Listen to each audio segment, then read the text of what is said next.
लिया। धारण करने के बाद में आज महाराज परीक्षित कहने लगे, उनका मन करता है कि मुझे तो आज यात्रा के लिए जाना है, मुझे तो आखेट करना है, शिकार करना है, वन में शिकार के लिए निकल पड़े।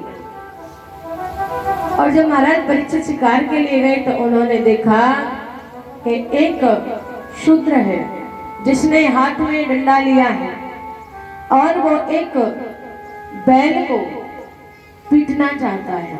उस बैल के 3 पैर टूटे हुए हैं, केवल एक पैर बचा है।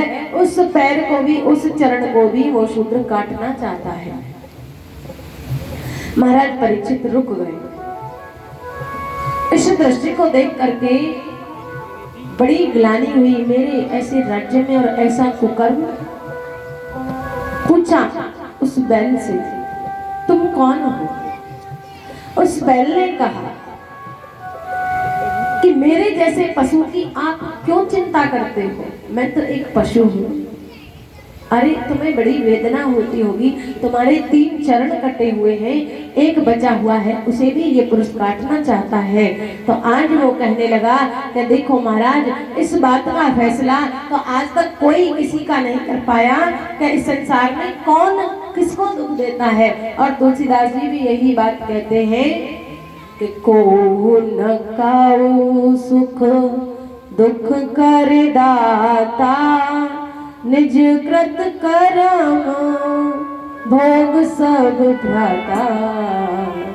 राम सिया राम। कौन काऊ सुख दुख कर दाता, निज कृत कर्म भोग सब भ्राता। और इस संसार में सब अपने अपने कर्मों को भोग कर सकते हैं। वो क्या है कि मनुष्य के हाथ में होता है, वो चाहे तो 4 घंटे सत्संग में बिताए, वो चाहे तो 4 घंटे सोने में बिताए, वो चाहे तो 4 घंटे किसी की चुगली करने में बिताए, लेकिन वो फल भोगने में स्वतंत्र नहीं है। कर्म करने में तुम स्वतंत्र हो, ये तुम्हारे मन की बात है, तुम क्या करोगे। कुछ लोग कहते हैं हमारा मन तो बहुत करता है वृंदावन जाए, बिहारी जी के दर्शन करने जाए, पर क्या करें, बिहारी जी हमें बुला। ये तुमसे कब कहने आए कि तुम सुबह 4 बजे उठो और 4 बजे से अपने घर के काम में झाड़ू पोछा में दमादम लगे रहो। अपने नातियों का, पोतों का, बेटों का खूब ख्याल रखो, और बहू लड़ पड़े तो अभी उसकी सेवा करो। ये कहने आए कभी बिहारी जी? वो तो ये भी कहने नहीं आए। तो फिर इन कामों को क्यों करते हो तुम बिना गए?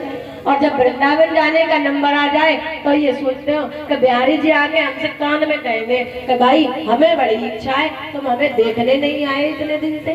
जाओ, तुम्हारी मर्जी है, बिल्कुल मत जाओ। वो तो भैया जो उनका सच्चा भक्त होता है उसको बलपूर्वक खींच लेते हैं, लेकिन उस भक्त के अंदर ऐसी भक्ति होनी चाहिए। भगवान ऐसे भक्त की तलाश में रहते हैं जो केवल श्यामा श्याम को ही माने, जो केवल यही कहे कि हमारे 2 ही रिश्तेदार। आजकल लोगों के न जाने कितने प्रेमी हैं, कितने रिश्तेदार हैं, कितने जानने वाले हैं, कितने पहचानने वाले हैं, और उसके बाद वो कहता है मैं भगवान का बहुत बड़ा भक्त हूँ।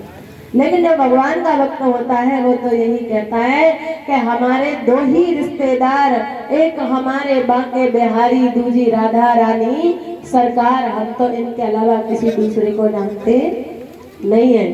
लेकिन हम लोग क्या करते हैं, सबसे पहले अपने बेटों को मानते हैं, बेटी को मानते हैं, सास ससुर को मानते हैं, पति को मानते हैं, और उसके बाद में जब सांझ हो जाती है, दोनों वक्त मिल जाते हैं, तब थोड़ी सी याद हमें ठाकुर जी की आती है, तब चिरागी जला लेते हैं और 2-4-5 मिनट आरती करी, जयकारे बोले, और बाकी बाद में 2-3 चनौरी ले ठाकुर जी को भोग लगाए, और बाकी बाद में तुम हमें जाने ना हम तुम्हें जाने। तो भैया बहुत लोग तो ऐसे भी होते हैं जो ठाकुर सेवा करते हैं और ठाकुर जी के लिए चनौरी या मुनक्का का भोग लगाया। आज पड़ोस में दावत है तो हम तो मारेंगे वहाँ पे चाउमीन, डोसा, बर्गर, पिज्जा, और ठाकुर जी बेचारे 2 चनौरी खाए के अपना पेट भर लेंगे। जब तुमने अपना मानते हो, भगवान मानते हो, उनकी भक्ति करते हो, तो वो भी तो खाते। और विडंबना की बात तो तब हो जाती है, एक बार एक मैया थी, वो ठाकुर जी की सेवा करती थी, तो कहने लगी, हमने पूछा भैया कैसे कैसे सेवा करती हो, कि मैं तो ऐसा करूं कि तो एक मुनक्का को भोग लगाया दूं,